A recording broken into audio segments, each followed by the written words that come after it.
Okay, Assalamualaikum warahmatullahi wabarakatuh. Saya Yusri Fadlina Amni dari 4MU. Hari ini saya ingin menerangkan tentang dua atom unsur yang terdapat dalam zada berkala, iaitu atom fluorine dan fosforus. Atom fluorine adalah univalent dan merupakan unsur yang paling reaktif secara kimia dan paling elektronegatif. Ia merupakan gas kuning kehijauan pucat yang beracun dengan formula kimia F2. Berikut merupakan beberapa perkara mengenai atom fluorine.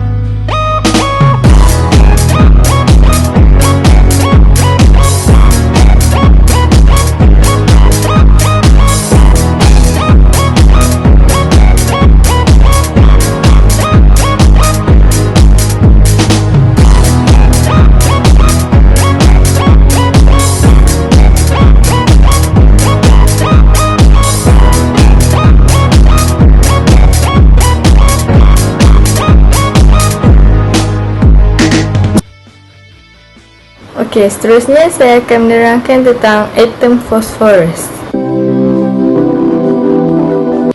Fosforus biasa dijumpai di dalam batuan fosfat tak organik dan dalam semua sel-sel hidupan. Disebabkan kereaktifannya yang tinggi, ia tidak pernah dijumpai dalam bentuk bebas dalam alam semula jadi. Ia memancarkan bara kelam apabila terdedah kepada oksigen. Penggunaan fosforus digunakan secara meluas. Mari kita lihat beberapa perkara dan kegunaan atom fosforus.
Hari ini saya akan terangkan tentang dua unsur.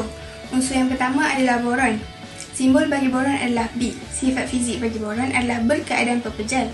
Ketumpatan bagi boron adalah 2.34, manakala takat lebu bagi boron adalah 2.076 darjah Celsius dan takat didih bagi boron adalah 3.97 darjah Celsius. Boron merupakan unsur sepadan logam dan penting dalam pembacaan tumbuhan dan pembinaan struktur dinding sel dan sering digunakan dalam bidang pertanian. Unsur seterusnya adalah neon. Simbol bagi neon adalah Ne. Neon bersifat lengai, tidak reaktif dan tidak bertindak balas terhadap sebarang unsur. Sifat fizik bagi neon adalah berkeadaan gas. Ketumpatan bagi neon adalah 0 darjah Celsius. Takat lebu bagi neon adalah negatif 248.59 darjah Celsius dan takat didih bagi neon adalah negatif 246.08 darjah Celsius. Neon merupakan unsur bukan logam. Selain itu, ia juga digunakan di dalam lampu yang berwarna yang digunakan di dalam lampu iklan dan di lapangan terbang sebagai tanda isyarat pendaratan dan perlepasan. Assalamualaikum. Saya Alia Batisha dari kelas 4 ini. Hari ini saya nak terangkan dua unsur. Yang pertama, iodin dan superlitin. First sekali, iodin. Iodin ni dia punya simbol unsur adalah I. Seterusnya, iodin ni kita guna dalam pembuatan film foto. Selain itu, iodin juga terdapat dalam gambar sembunyi. Seterusnya, sifat fisik bagi iodin ni, dia merupakan penyebab elektrik dalam haba sebab iodin juga logam. Takat lebur bagi iodin adalah 396 tambahkan merkuri. Manakala takat didih dia pula 819 K. Selain itu, ketempatan dia adalah 4.933 GCM. Sifat kimia bagi iodin, dia akan menerima satu elektron. Jadi dia akan membentuk ion yang bercas negatif 1. Kemudian sifat istimewa dia pula, iodin merupakan pekerja yang hampir tidak wanita pada seluruh bilik. Dan seterusnya dia mempunyai penampilan berkilauan bergelapan. Iaitu iodin ini ditemui oleh banyak kertas dan dia terduduk dalam kumpulan 17. Unsur yang kedua ialah lithium yang mempunyai simbol Fe. Lithium digunakan sebagai alat pindahan haba dalam lithium. Lithium juga merupakan komponen dalam setengah ubat penstabil perasaan. Seterusnya, sifat fizik dari lithium, dia merupakan takat lebur pada suhu 180,5 darjah Celsius. Manakala takat didih bagi lithium ialah 1,320 darjah Celsius. Seterusnya, sifat kimia bagi lithium, lithium sangat mudah bertindak balas dengan air, jadi dia tidak dapat dirasukan secara sendiri jadi. Seterusnya, dalam udara lembab, lithium akan bertindak balas untuk membentuk lithium hidroksida, lithium nitrida dengan lithium karbonat. Kemudian, sifat istimewa bagi lithium, lithium merupakan logam paling ringan dalam dunia dengan mempunyai ketumpatan 1/2 daripada ketumpatan air.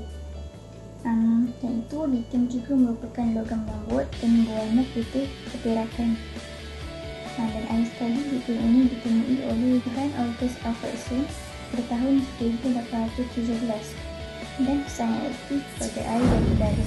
Assalamualaikum warahmatullahi wabarakatuh. Saya Nurni Syafazin dari kelas 4 MIO akan menerangkan tentang dua atom unsur yang terdapat dalam jadual berkala, iaitu natrium dan argon. Unsur yang pertama adalah natrium. Simbol bagi natrium adalah seperti berikut. Natrium adalah merupakan logam alkali yang terdapat pada kumpulan 1 dalam jadual berkala. Ia punya ciri-ciri adalah lembut, ringan dan putih keperakan.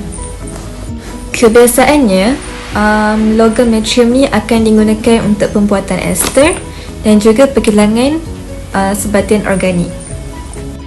Antara sifat fizik bagi natrium adalah ia boleh mengkonduksikan haba dan elektrik.